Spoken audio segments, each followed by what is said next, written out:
जवाहरलाल नेहरू की तुलना कभी नहीं कर सकते नरेंद्र मोदी से।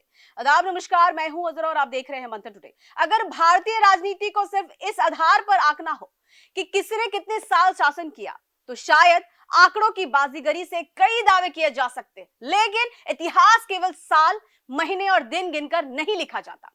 इतिहास इस बात से लिखा जाता है कि किसी नेता ने अपने समय में देश को क्या दिया, कैसी दिशा दी और आने वाले पीढ़ियों के लिए कैसी नींव तैयार की। इसी संदर्भ में कई राजनीतिक विशेषज्ञों और नेहरू समर्थकों का मानना है कि जवाहरलाल नेहरू की तुलना नरेंद्र मोदी से करना ही उचित नहीं है। उनका तर्क है कि नेहरू ने उस भारत की कमान संभाली थी जो सदियों की गुलामी, विभाजन की त्रसदी, गरीबी, अशिक्षा और आर्थिक बदहाली से जूझ रहा था।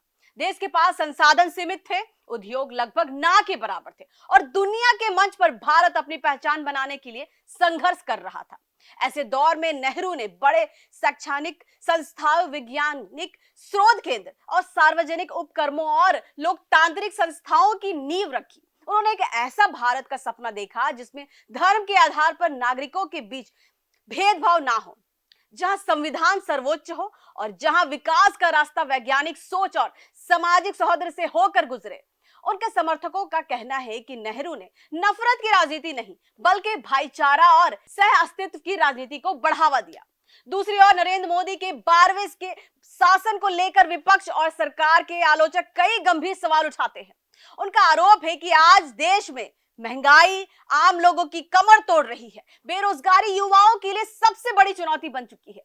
पेट्रोल, डीजल से लेकर रसोई गैस और रोजमर्रा की जरूरतों की चीजें तक की कीमतों को देखा जाए तो मध्यम वर्ग और गरीबी परिवार का बजट बिगाड़ दिया गया है। आलोचकों का यह भी कहना है कि समाज में राजनीतिक और धार्मिक ध्रुवीकरण पहले की तुलना में अधिक दिखाई देता है। सरकार का विरोधी यह भी आरोप लगाता है कि हत्या, लूट, मारपीट और महिलाओं के खिलाफ अपराध जैसी घटनाओं को लेकर लगातार चिंताएं सामने आती रही है। उनके अनुसार मीडिया के एक बड़ा हिस्सा सत्ता के कठिन सवाल पूछने के बजाय सरकार की उपलब्धियों को बढ़ा चढ़ाकर दिखाने में अधिक रुचि रखता है। इसी वजह से उन्हें लगता है कि वास्तविक समस्याएं जो है अक्सर चर्चा के केंद्र से बाहर कर दी जाती है। नेहरू और मोदी की तुलना करते समय सबसे बड़ा सवाल यही उठता है कि क्या मजबूत प्रचार, बड़े चुनावी विजय अभियान और लंबा शासनकाल किसी नेता को ऐतिहासिक रूप से महान बना देता है? नेहरू समर्थकों का जवाब साफ है, नहीं। उनके अनुसार किसी नेता की महानता इस बात से तय होती है कि उनके राष्ट्र की आत्मा को कितना मजबूत किया, लोकतंत्र को कितना गहरा बनाया और समाज को कितना जोड़ा।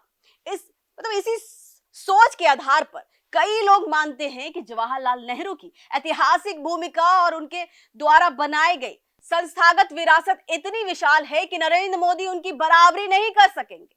उनके लिए नेहरू केवल भारत के पहले प्रधानमंत्री नहीं, बल्कि आधुनिक भारत के बुनियाद रखने वाले नेता हैं, जिनकी तुलना सिर्फ सत्ता की अवधि से नहीं, बल्कि राष्ट्र निर्माण में उनके योगदान से की जानी चाहिए। फिलहाल कितने ही देश विदेश की ताजा खबरों को देखने के लिए देखते रहिए मंथन टुडे। अगर आपने हमारे चैनल को सब्सक्राइब नहीं किया तो अभी करें, लाइक करें, शेयर करें, फॉलो करें और ऐसे ही निष्पक्ष पत्रकारिता देखना और देखते रहे मंथन टुडे। शुक्रिया।